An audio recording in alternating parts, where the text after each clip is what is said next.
Yo, what's up mga kalapatids? Welcome back dito sa Jepoy Lop TV. Ayan, for today's video natin mga kalapatids, abangan ng ating mga warriors. So, SFPC Club and yung ating bagong club na PRCG Club. So, ayan, mga release point natin mga kalapatids sa SFPC is Balawan, La Union. And then, padatingan ng ating mga warriors is 909 sa speed na 1,200. So ayan, ito yung forecast natin. And then sa isang club naman natin, yung ating PRCG, ang release point naman natin is Candon, Ilocos Sur. So ayan, second lap derby naman sa ating Candon, Ilocos Sur, yung ating PRCG. At heto naman yung ating forecast. So ayan, bali tatlo mga kalapatids yung ating mga aabangang mga warriors. Isa sa SFPC natin and then dalawa sa PRCG naman. At lagay ng panahon, eto mga kalapatids, so maganda yung panahon at mukhang tailwind dito sa ating lugar. Di lang natin alam banda dun sa unahan, yung mga dadaanan ng ibon natin, kung ano yung lagay ng panahon. So ayan, tara, samahan nyo mga kalapatid, sabay-sabay nating abangan yung ating tatlong mga warriors.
Ayan mga kalapatids, time check tayo, 9:17 AM at heto biglang dumilim yung langit mga kalapatids.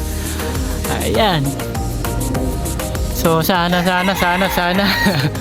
makauwi na yung ibon natin bago padatnan ng malakas na smash. Heto mga kalapatids. So nasa 1-2 na yung speedan natin, 1-2 pababa. At hanggang ngayon wala pa yung ibon natin. At heto nga, ayan no, napakadilim ng langit. Yan, palibot dito sa area natin. So sana makauwi na yung ibon natin bago pa bumagsak yung ulan. Ayan, mukhang umuulan na dun sa bandang itaas, bandang Nueva Ecija. Yan no, napakadilim ng langit mga kalapatids. Yan, nagpakawala tayo ng 1-3 para makita kaagad ng ibon natin. So abang-abang na tayo, sana makauwi na yung ating nag-iisang warrior sa SFPC Club natin. Nandito na yung warrior natin mga kalapatids. Ito. Sige boy, pasok, bilis. Bilis. Okay. Yun. Ito, i-clock muna natin. Yun, na-clock na natin mga kalapatids yung ating SFPC warrior. Ayan, umispeed ng 1,079. So okay na rin. Ayan, first lap derby ng ating SFPC Balawan, La Union. At ito, clock na tayo. So maya-maya naman aabangan natin yung ating PRCG naman sa ating second lap derby. So ayan, abang-abang tayo mga kalapatids. Ayan, welcome back mga kalapatids. Time check tayo, 9:35 AM. At heto na yung malakas na ulan at malakas na hangin. Ayan. So padatingan na ng ating PRCG naman. So ismasa ng ating labanan. So yung first club natin is nakapagpaklak na tayo. And then yung second club naman natin, ito yung patatagan na.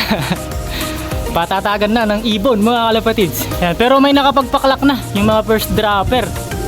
So ayun, maswerte sila at hindi naabutan ng ulan ng mga warriors nila. So tayo mukhang aabutan. Ayan. Ito at umuulan na nga at napakalakas ng hangin. Ayan. So sana makalusot yung ating dalawang warrior, si B1 at si B2 dito sa Candon lap na ito. Yan, abang-abang tayo mga kalapatids. So nandito na yung ibon natin mga kalapatids, si B1. Ako, tumambay pa dun. B1, bilisan mo boy.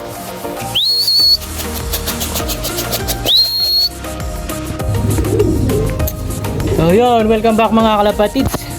Time check tayo, 10:19. Ito, dumating yung ibon natin ng 10:07. Yan, napakadaming minutong inubos nitong si B1. Sayang. Nasa 1-1 plus yung speed sana mga kalapatids. Ayaw bumaba, nandun siya sa 3rd floor. Ay, sayang boy. Nakataya siya sa lahat mga kalapatids. At ang ganda sana ng speed.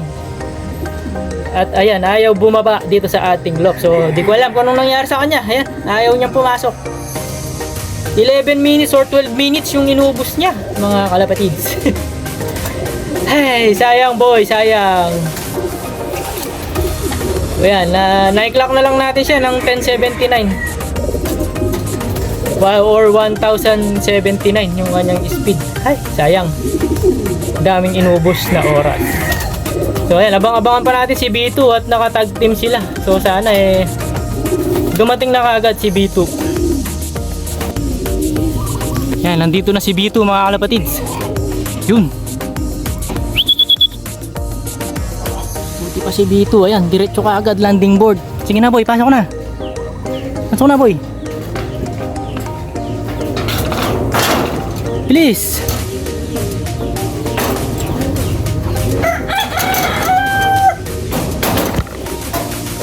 Uy.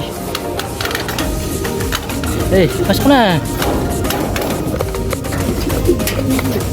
Ayan, clock ko muna mga kalapatids. So ayan, si B2 mga kalapatids. So dumiretso ng landing board. So kung ganun sana yung ginawa ni B1, maganda yung speed niya mga kalapatids. So ito si B2, 1024 ang in-speed. Ito si B1 mga kalapatids, medyo na-stress ako sa kanya. Ang tagal niyang pumasok, nasa 12 minutes ang tinambay niya dun sa taas. So, maayos naman yung lagay niya, pero yun, ayaw niyang pumasok. Ayan, sayang, nakataya siya sa lahat ng category. At naka-tag team silang dalawa ni B2. Pero ayun nga, ayan, ayaw niyang pumasok. At ayan, umispeed lang siya ng 1074 pala yung speed ni B1. At si B2 naman is 1024. So ayan mga kalapatids, kumpleto na tayo sa ating mga derby.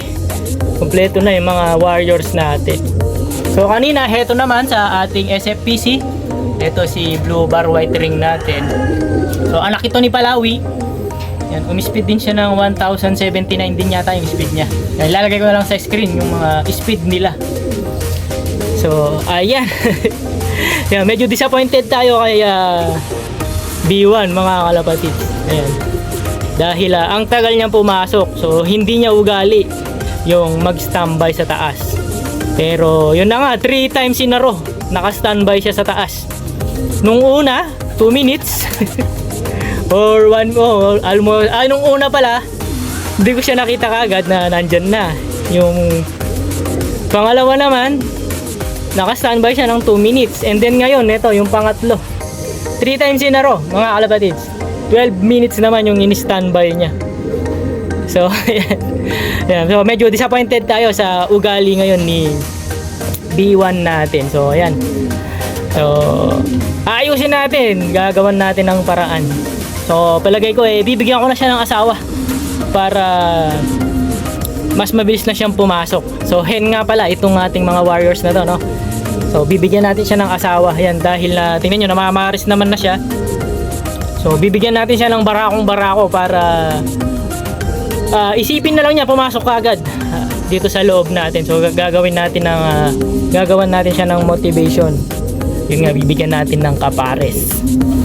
So, ayan mga kalapati. So, ayan, kumpleto na tayo sa ating dalawang club, SFPC and PRCG club natin. Yan. Second lap derby ng PRC and then first lap naman ng SFPC.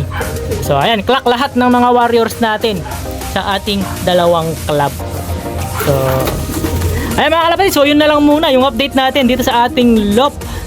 Ayan, please like, share and subscribe Jepoy LOP TV at mag-comments na rin kayo. And good luck sa lahat ng may karera and congratulations mga kalapatid sa lahat ng nakapagpa-uwi na. Yan, ingat lagi mga kalapatid. Bye bye.